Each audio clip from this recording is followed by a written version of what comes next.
position going into November, Josh. Okay, Reuben Jones, thank you so much. Former President Donald Trump is appealing the $454 million judgment in his civil fraud case. Trump, his two sons, and the Trump Organization were found liable for fraud. The New York State Attorney General accused them of overvaluing properties in financial transactions, but undervaluing the properties for tax purposes. Trump's lawyers say the monetary penalty is unconstitutional and alleged most of the transactions were outside the statute of limitations. Prosecutors counter that the arguments were already decided during the trial. Coming up, coconut craze. Vice President Kamala Harris goes viral for a question she asked last year, how it could affect the presidential race. That's just ahead.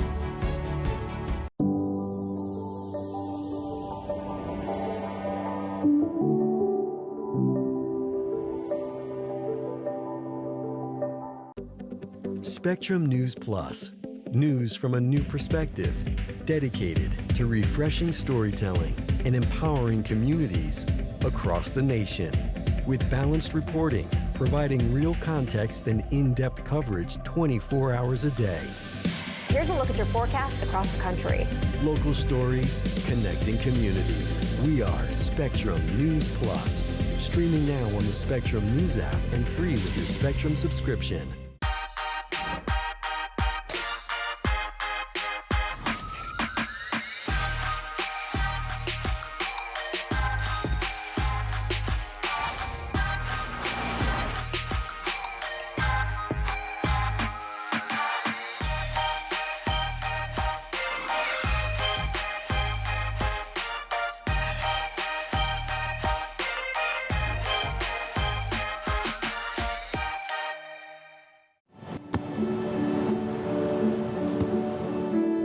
I don't remember how it started.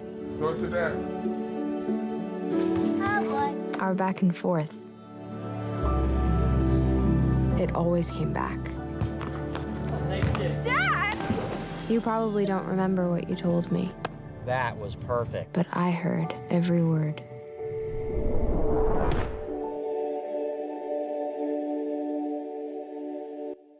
Hey, Bobo, do trees tell each other stories? I'm sorry. I'm afraid I don't know that. Hey, why don't we go find out? Listen. Do clouds take naps? I couldn't tell you. Dad, do stars visit their friends? Look!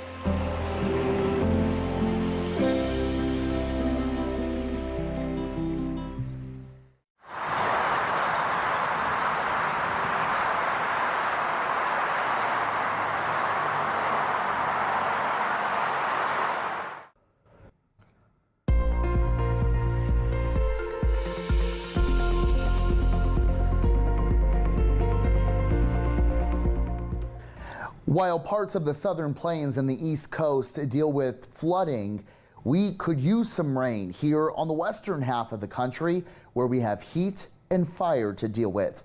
I'm meteorologist Ricky Cody with a look at your weather on the ones. Here's a look at our smoke forecast, and of course the darker shades that you see here, the yellows, the oranges, and the deep maroons showing near surface based smoke. This is problematic, and I'll show you why here in just a second. But as we head through your day, Monday, Tuesday, well, Monday's over, but Tuesday, and then eventually in throughout our day on Wednesday, we'll have additional opportunities for some pretty intense smoke, and that has prompted weather offices across Montana, Oregon, Washington, Idaho, and even Colorado to issue air quality alerts. So if you are in any of these areas and you're going to be outside for long periods of time, the first thing I recommend is to wear a mask. Many of you still have your N95 masks from the pandemic. If you can, wear that. This is especially for people who are super sensitive, have respiratory issues, whether that is emphysema, any long-term effects from COVID.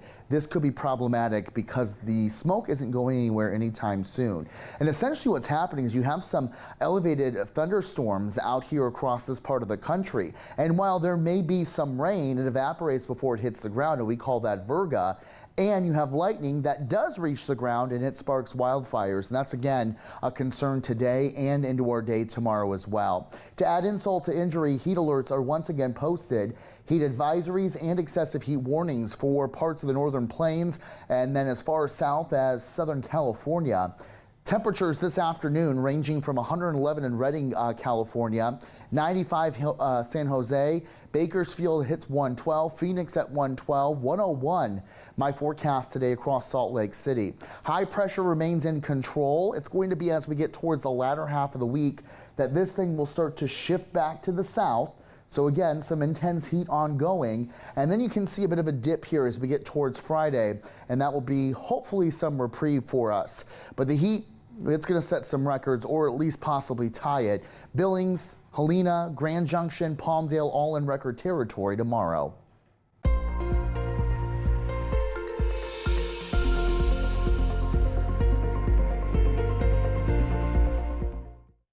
You think you just fell out of a coconut tree? It's a question Vice President Kamala Harris asked back in 2023, and now the video is going viral and attracting younger voters all over the internet. Spectrum's Chase Beach explains. My mother she would give us a hard time sometimes, and she would say to us, "I don't know what's wrong with you young people. You think you just fell out of a coconut tree?" This is video of Vice President Kamala Harris last year speaking at a White House ceremonial event. She was talking about how people's families impact their lives. But since Harris announced she'd be running for president, the video's become something much bigger. A viral meme or clip taking the internet by storm and played millions of times. The word coconut now brings up Harris-related content like this on X. It's a fast-moving phenomenon that USC professor of digital and social media, Karen North, is watching closely. I'm just looking at the coconut meme. There are two memes that are really popular right now. You know, there used to be slogans and jingles for products and brands, and we would remember the slogan or we would remember the jingle, and memes are sort of the new slogan or the new jingle. Professor North says both the Democratic and Republican parties are using viral moments like Trump's mugshot seen here on his X page, hoping that it will garner support from younger voters. And it's the right place to reach them. According to Pew Research Center, over 40% of Americans age 18 to 29 say their primary source of news comes from social media. That's where 22-year-old Ryan Long says he first saw the viral Harris video last year. He's a student at the University of Delaware and decided to mix Harris's remarks with one of his favorite songs of the summer by the artist Charli XCX. His video's now been watched more than 3.7 million times. Living that life on Dutch Coat classic gas. It was really exciting to just see the reaction that people were having, and especially when people are so disillusioned right now about politics. Ryan says he didn't make the video with any political aims. It was just for fun. But after seeing the response, he believes videos like this may actually sway young voters. You think you just fell out of a coconut tree? They resonate with these memes. They see her and they think like the old, like, could you have a beer with this politician? They think I would have a beer with her. Like, I like her. She seems interesting. And that's one of the things that Trump does so well. He has that personality cult behind him. People see the memes. They see those little clips of him and they think, oh, I would vote for him. But I think people are doing the exact same thing with Harris. And while these clips may seem irrelevant in what's already a historic election season, Professor North says that's not the case. When it comes to election content, I don't think anything's actually silly. If they catch on enough to be shared, they are resonating with people in one way or another. Politicians and the parties behind them hoping views lead to votes. Chase Beach, Spectrum News. I'm Josh Robin. Thanks so much for watching. Your Spectrum News in 90 is coming up right after this short break. Stay with us.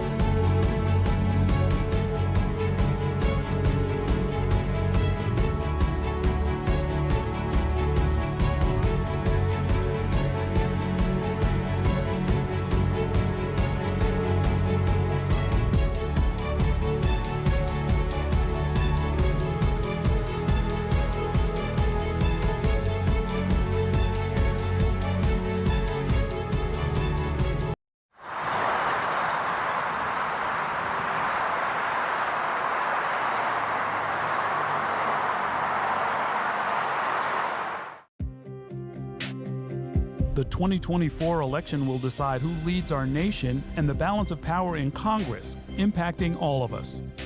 From Capitol Hill to the Oval Office, Let Spectrum News be your resource for balanced, in-depth coverage with our dedicated experts in local politics. Strengthening democracy by informing your community. That's our mission. Available on all of your favorite devices, exclusively on Spectrum.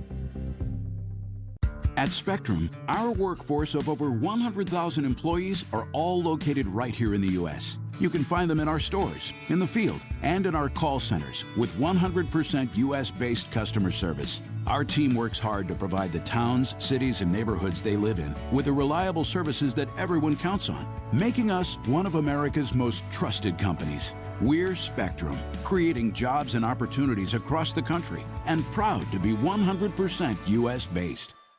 When I never graduated from high school, I realized I wanted to go back to school because I didn't want to work these back-breaking jobs the rest of my life.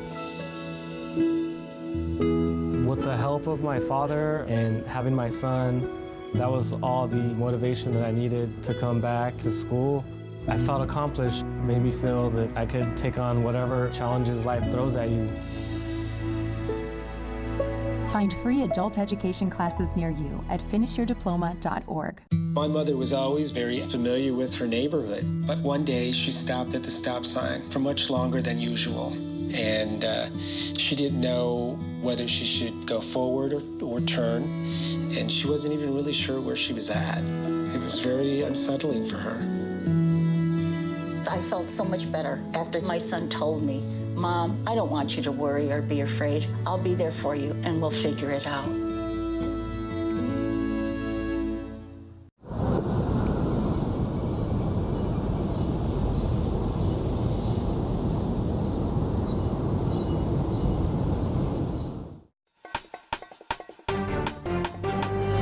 I'm Josh Robin. Here's your Spectrum News in 90. Secret Service Director Kimberly Cheadle resigns after the assassination attempt on former President Donald Trump more than a week ago. Since then, there's been intense criticism over how the agency failed to protect the GOP nominee. Cheadle appeared before a congressional committee on Monday. She was berated by both Democrats and Republicans for the security failures. Today, Vice President Kamala Harris is holding her first rally in Milwaukee since launching her campaign. She has picked up enough delegate support to win the nomination. An Associated Press survey finds that she has more than the 1,976 delegates needed to win on the first ballot. Harris is also breaking fundraising records, raising more than $100 million since Sunday. Former President Donald Trump's lawyers are urging a New York State appeals court to overturn his civil fraud conviction. Trump's lawyers say the findings were, quote, erroneous and egregious. His lawyers argue that New York State Attorney General Letitia James' lawsuit should have been dismissed. The court is expected to take up the case in September. And the federal government launches an investigation into Delta Airlines as flight cancellations continue for the 5th straight day. Most carriers say they're back to normal, but Delta is still struggling. Those are your headlines. Now here's your weather on the ones. I'm meteorologist Ricky Cody with a look at your weather on the ones. We've got ongoing pretty heavy rainfall across the southern plains and eventually moving up towards the Carolinas into the northeast. Now, the rain's a good thing, especially for parts of the East Coast that are currently dealing with drought. However, there is a concern for flash flooding in some of these areas. Meanwhile, the western half of the country still deals with the heat. We've got more rain heading into our day on Wednesday, 70s, 80s, and 90s across the east.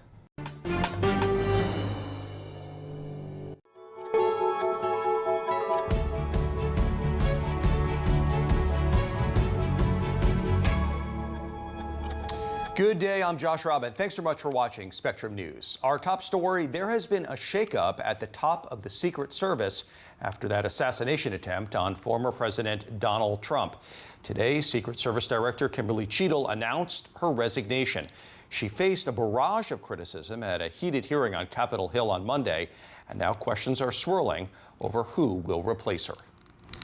And Spectrum News anchor Lori Chong is here now with the latest. Lori, what can you tell us? Well, Josh, Kim Cheadle faced calls from Republicans and Democrats when she testified at a congressional hearing this week to resign, where she admitted that the agency failed in its mission to protect the former president. Cheadle sent an email to staff today saying she takes full responsibility for the security lapse that allowed a gunman to get a shot off at President Donald Trump during a rally in Pennsylvania early this month.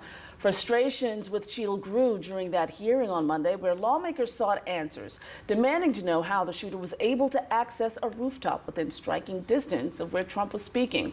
Cheadle admitted that the Secret Service had been notified that a suspicious person was in the area, but didn't answer specific questions about the security failure.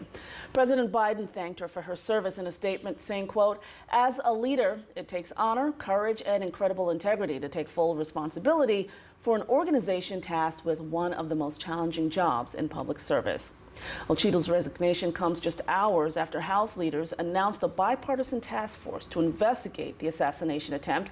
House Speaker Mike Johnson said her resignation was long overdue and that the task force would get to the bottom of what happened and hold those responsible accountable, Josh. And Lori, have administration officials announced a replacement yet? They actually have. They have named a longtime serving Deputy Director Ronald Rowe to act as acting director. Homeland Security Secretary Alejandro Mayorkas made the announcement, praising Rowe's more than two-decade career with the Secret Service. He will now lead as the agency conducts its own internal review of what happened, as well as cooperate with several outside investigations that are going on.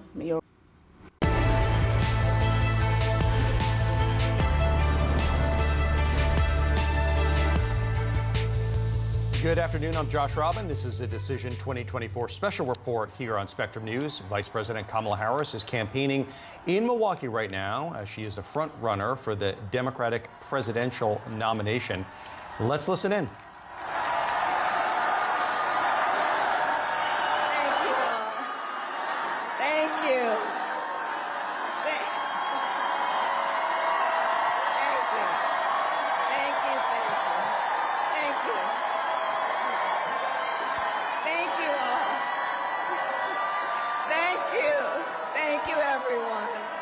Thank you. Good afternoon, Wisconsin.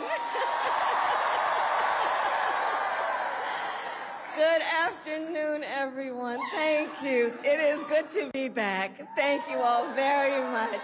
Can we please hear it for Leah and her extraordinary story and leadership? Thank you. And I do believe our teachers do God's work. They teach other people's children, and God knows we don't pay them enough. Let's thank her.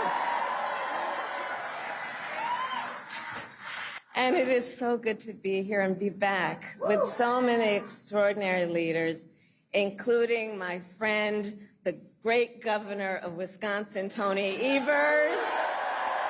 He's here somewhere. My dear friend, Senator Tammy Baldwin. And you know, I had the privilege of serving with Tammy when I was in the United States Senate, and she is always fighting for the people of this state, and I know that the folks that are here are going to make sure you return her to Washington, D.C. in November.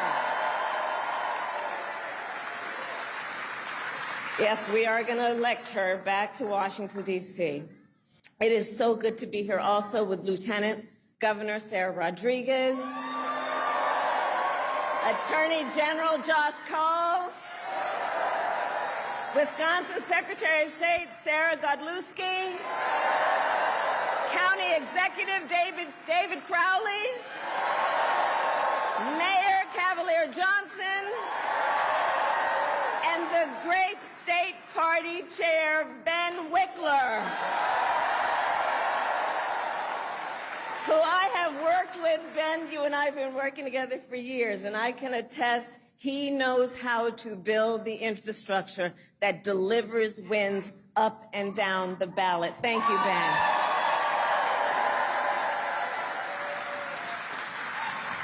So it is good to be back in Wisconsin, and it is great to be in Milwaukee. As many of you know, our state campaign headquarters are in this city. Yes, And there is a reason for that. The path to the White House goes through Wisconsin. Yes, it does.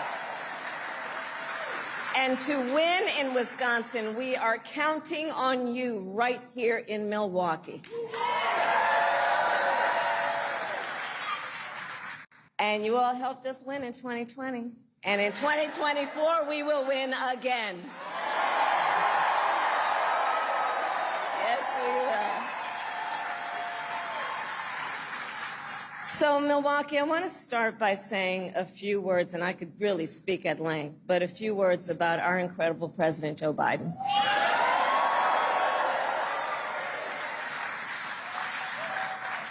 It has truly been one of the greatest honors of my life to serve as Vice President to our President Joe Biden.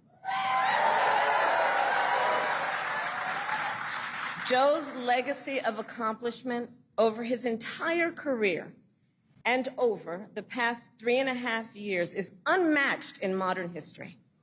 In one term, think about it, in one term as president, he has already surpassed the legacy of most presidents who served 2 terms in office.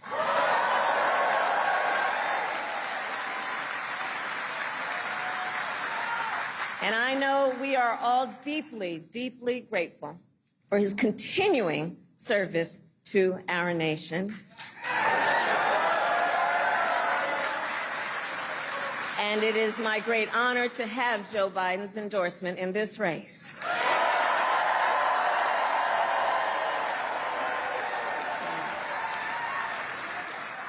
So, Wisconsin, I am told as of this morning that we have earned the support of enough delegates to secure the Democratic nomination.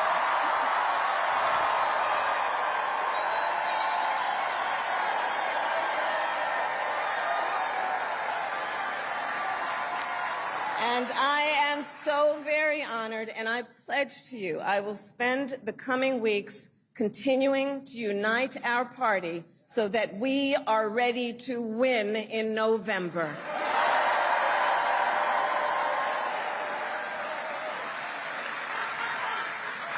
So, friends, we have 105 days until Election Day, and in that time, we've got some work to do. But we're not afraid of hard work. We like hard work, don't we? And we will win this election. Yes, we will. So as Leah told you, before I was elected Vice President, before I was elected United States Senator, I was elected Attorney General of the state of California, and I was a courtroom prosecutor before then. And in those roles, I took on perpetrators of all kinds. Predators who abused women, fraudsters who ripped off consumers, cheaters who broke the rules for their own gain. So hear me when I say, I know Donald Trump's type.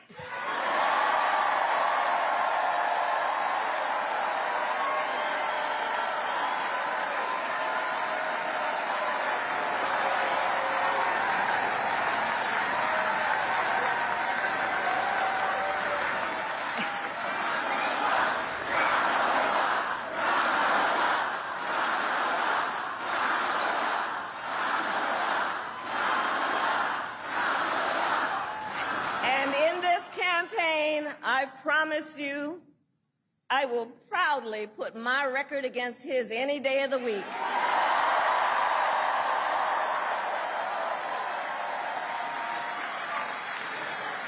As Attorney General of California, I took on one of our country's largest for-profit colleges that was scamming students. Donald Trump ran a for-profit college that scammed students. As a prosecutor, I specialized in cases involving sexual abuse. Well, Trump was found liable for committing sexual abuse. As Attorney General of California, I took on the big Wall Street banks and held them accountable for fraud. Donald Trump was just found guilty of fraud on 34 counts.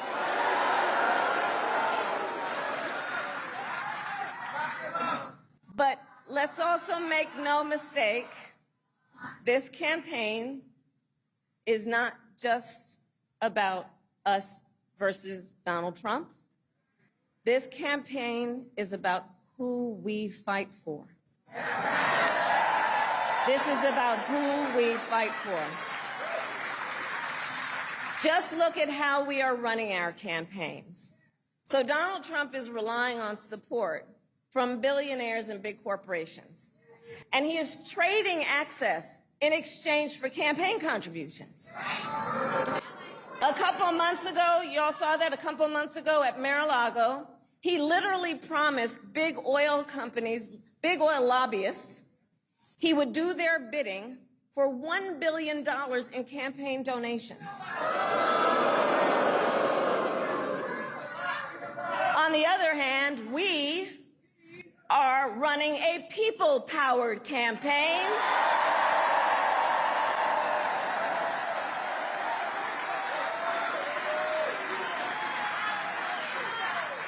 And we just had some breaking news. We just had the best 24 hours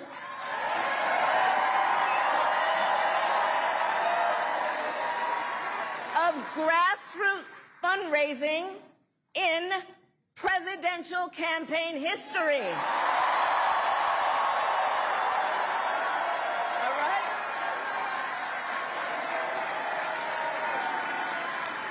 And because we are a people-powered campaign, that is how you know we will be a people-first presidency. And Wisconsin, this campaign is also about two different visions for our nation. One, where we are focused on the future. The other, focused on the past. We believe in a future where every person has the opportunity not just to get by, but to get ahead.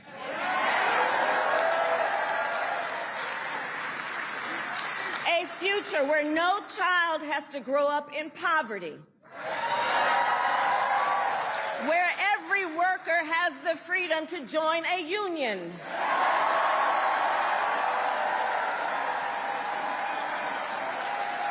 Where every person has affordable health care, affordable child care, and paid family leave. We believe in a future where every senior can retire with dignity. So all of this is to say, building up the middle class will be a defining goal of my presidency.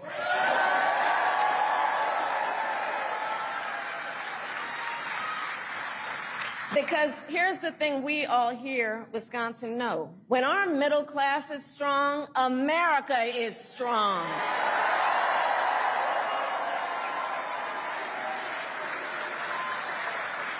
But Donald Trump wants to take our country backward. He and his extreme Project 2025 agenda will weaken the middle class. Like, we know we got to take this seriously. Can you believe they put that thing in writing? Read it. It's 900 pages. But here's the thing. When you read it, you will see Donald Trump intends to cut Social Security and Medicare. He intends to give tax breaks to billionaires and big corporations and make working families foot the bill. They intend to end the Affordable Care Act and take us back then to a time when insurance companies had the power to deny people with pre-existing conditions.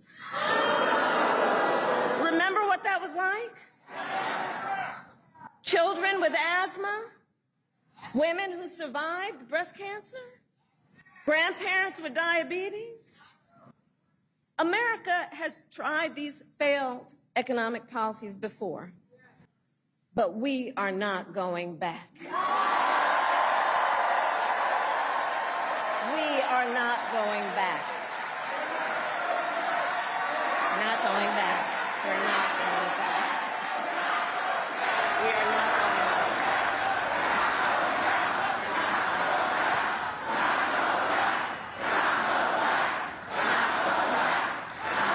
And I'll tell you why we're not going back. Because ours is a fight for the future. And it is a fight for freedom. Generations of America's, generations, and we have to remember this, the shoulders on which we stand, generations of Americans before us led the fight for freedom. And now, Wisconsin, the baton is in our hands.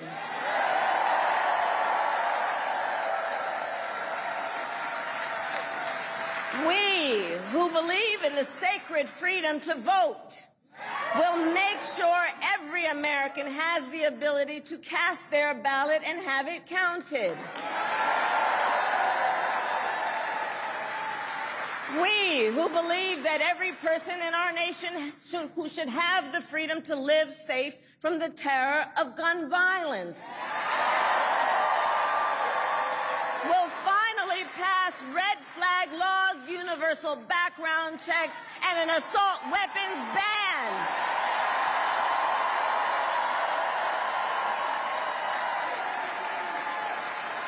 And we who believe in reproductive freedom will stop Donald Trump's extreme abortion bans because we trust women to make decisions about their own body and not have their government tell them what to do.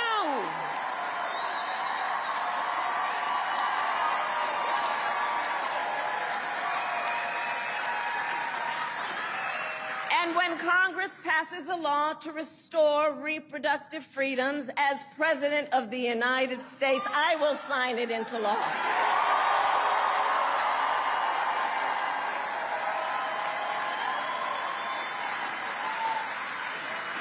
So, Wisconsin, ultimately in this election, we each face a question.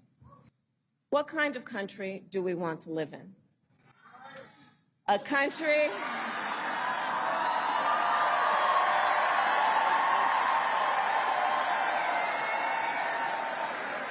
and to your point, do we want to live in a country of freedom, compassion, and rule of law? Or a country of chaos, fear, and hate? And here's the beauty of this moment. We each have the power to answer that question. The power is with the people. We each have the power to answer that question. And in the next 105 days, then we have work to do.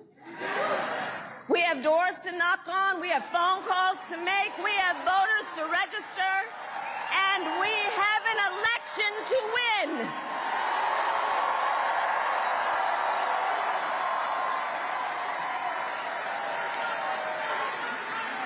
So, Wisconsin, today I ask you, are you ready to get to work? Do we believe in freedom? Do we believe in opportunity? Do we believe in the promise of America? And are we ready to fight for it? And when we fight, we win. God bless you. God bless the United States of America. And you just saw Kamala Harris deliver her first speech in the battleground state of Wisconsin since launching her presidential campaign only hours ago. Her campaign says that she has secured the required number of delegates just about a day and a half after President Joe Biden dropped out of the race. And stylistically, boy, she certainly presented something different than what we had seen and heard from the former presidential nominee, the president, Joe Biden, who has dropped out, of course, and has headed back to the White House. He'll be speaking tomorrow. I am joined now by a terrific panel to discuss all of this. Spectrum's Taylor Popolars and Cassie Simeon, both in the nation's capital, and Jason Fechner in Milwaukee. Friends, thanks so much for joining me here. And Jason, we'll start with you in the wonderful state of Wisconsin. This is Harris's first campaign event outside of that speech that she gave to staffers in Delaware yesterday. She also talked at the White House in her official capacity. But can you talk specifically about where she is and why this is so important to winning those 270 electoral votes? And how did it go over, in your opinion?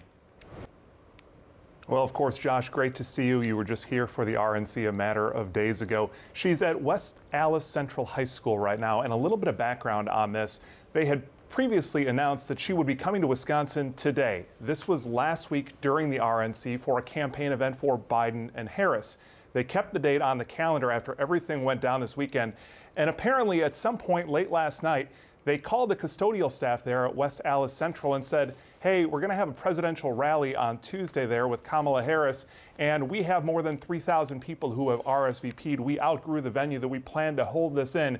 We need you to prepare for a presidential rally Tuesday afternoon. So that is the backstory on how we got here to this point. Spectrum News 1 political anchor Anthony DeBruzzi here in Wisconsin. They're in the room right now, said there's obviously a lot more energy than there had been for several previous Biden campaign rallies in Wisconsin. But to that point, there hadn't been bigger rallies. They kept those events a little bit smaller. This is a big rally, a big speech. We heard some of the points that she brought up in the wake of her endorsement from Joe Biden over the weekend, of course.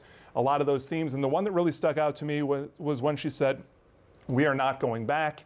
We are not going back." And that line was then repeated by the crowd there, kind of an answer to the Make America Great Again, looking back thing. Republican Congressman Glenn Grothman here in Wisconsin recently talked about trying to revert America to how it was in the 1960s. So clearly, Kamala Harris making a very different point as they move this campaign forward with a little more than 100 days left to go. And Cassie, this has been, I mean, quite the 24 hours, 36 hours. I can't believe that we were in Milwaukee only a few days ago, Jason, you and I. Can you go over the numbers of how many delegates she's racked up and how much money she has raised this quickly? Yeah, so let's talk about the fundraising first of all. Since Biden announced he was stepping aside from the top of the ticket, Harris has raised over $100 million for her campaign. That's including $81 million in just the first 24 hours since Biden stepped aside from the top of the ticket. And just to give you some comparison on how that fares with other presidential campaigns, Biden in June had just raised $127 million, and Trump had raised just over $112 million. So just in the span of the last 36 hours or so, she was raising numbers that it took the other presidential campaigns, Biden's and Trump's, a month to amass those numbers. So that's some pretty shocking contributions to her campaign in the early aughts. One thing that you mentioned about when it comes to delegates, yesterday the California delegation, her home delegation, the delegates voted to put her over the top of the 1,976 delegates needed to be the nominee. So she has the delegates now, Josh. It looks like she is the nominee so far. Yeah. Taylor, let's shift over to you finally. How is the Trump campaign responding to this? I mean, you and I were at the RNC last week. It seems like Republicans may have lost an opportunity to go after Harris. It was all focused on Biden. Yeah, the Trump campaign, there's no doubt that they were preparing for months to face Joe Biden, and they wanted him to stay in the race because they viewed him as a weaker opponent. The Trump campaign pollster, Tony Fabrizio, just a few moments ago sent out a memo acknowledging this, that says the Democrats deposing one nominee for another does not change voters' discontent over the economy, inflation, crime, the open border, housing costs, not to mention concern over 2 foreign wars. Before long, what they're calling the Harris honeymoon will end, and voters will refocus on her role as Biden's partner and co-pilot. So they're acknowledging Harris has momentum behind her right now. They feel that it's going to be short term. Very, very briefly, this seems like a more Oh, well, we're going to have to leave it there. We are out of time, unfortunately, but, well, we have about 100 days to go, and I'm sure that the four of us will be talking more and more. Thanks to Taylor, Cassie, and Jason for your political expertise. We'll have more news coming up in just a moment here on Spectrum News.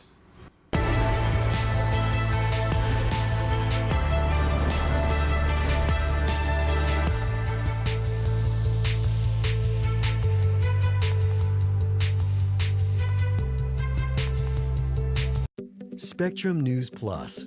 Local stories, connecting communities. Streaming now on the Spectrum News app and free with your Spectrum subscription. The 2024 election will decide who leads our nation and the balance of power in Congress, impacting all of us. From Capitol Hill to the Oval Office, let Spectrum News be your resource for balanced, in-depth coverage.